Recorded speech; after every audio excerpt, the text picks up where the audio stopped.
Now with Facebook ads, there are several conversion types, and they will not always readily serve you the most optimal one that you're going after. They're very literal in their algorithm. So if you optimize for traffic, that's exactly what it will do.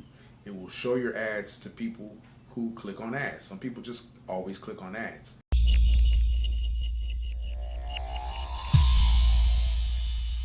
Greetings, Anthony Washington here, and the purpose of this channel is to help you maximize your marketing efforts for exponential growth. I help you do more with less money, less time, less experience, less resources. Now this video is about how to save money on your Facebook ads, because Facebook wastes your advertising money if you let them. They don't care about your money, they don't care about your budget, they're not invested in any way to help you optimize your budget. You know how I can tell this? Almost every single default setting is wrong, or it's usually the less optimal choice for what someone is trying to accomplish. You know, Facebook knows that entrepreneurs, what they're trying to do with their advertising, yet they don't make those small, obvious efforts to assist. And I understand why should they? It's not the best business model.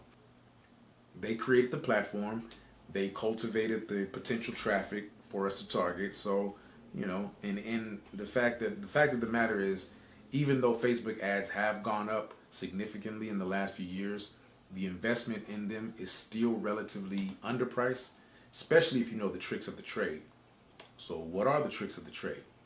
Let's talk about it. First of all, let's talk about your account, how it's set up, and its history. If you're thinking about running Facebook ads and you have never set up your account today, like right now after this video. And if you already have an account, let's double check a few things.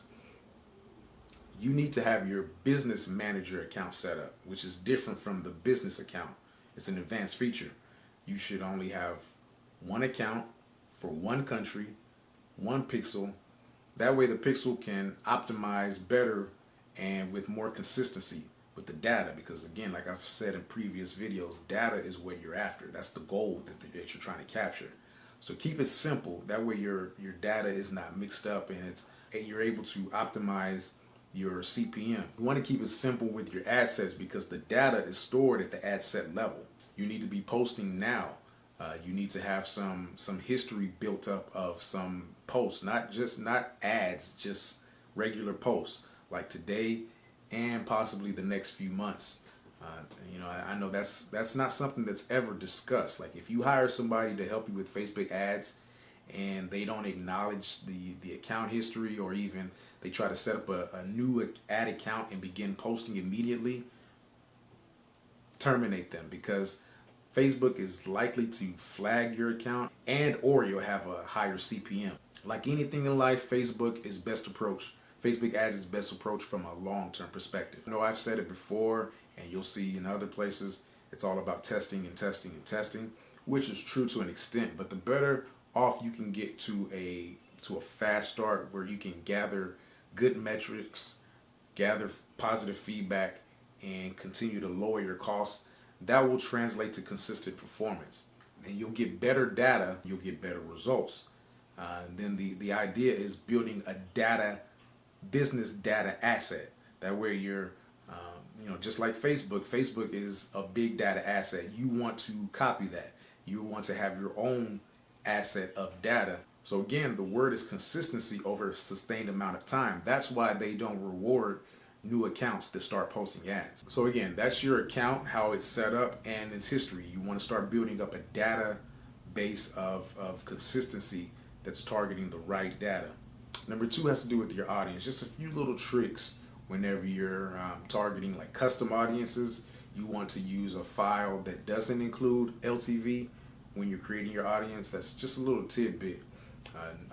Normally when you go into the create an ad, it will encourage you to include an LTV. You don't want to do that.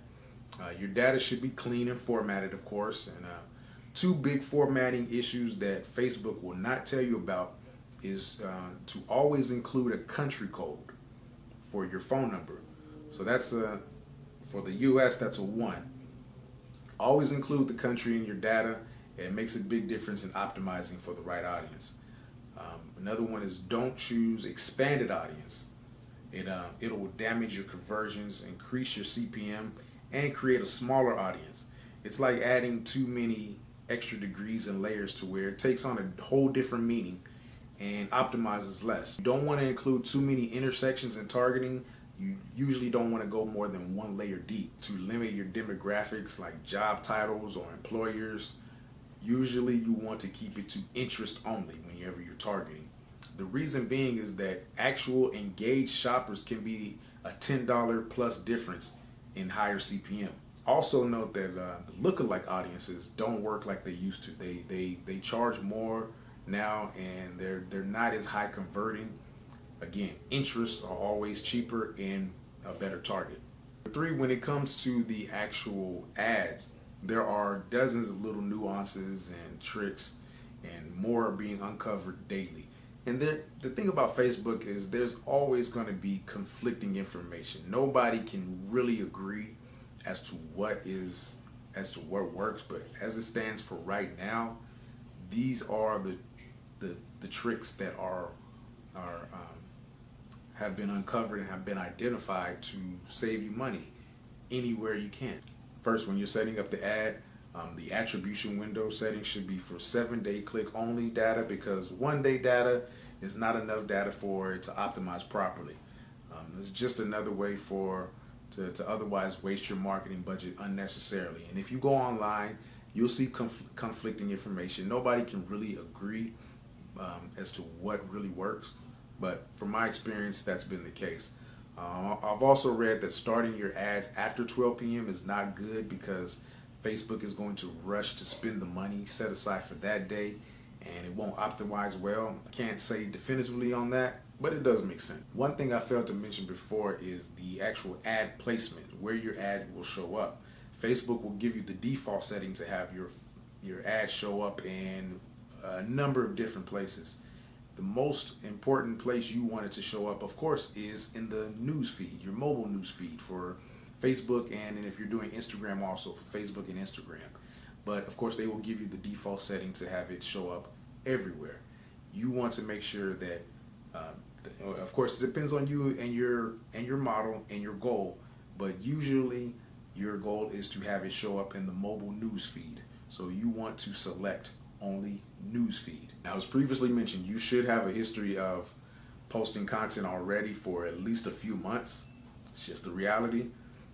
So for your initial ad, when you're ready to actually start an ad campaign, your initial ad should be an existing post, because existing posts convert the best.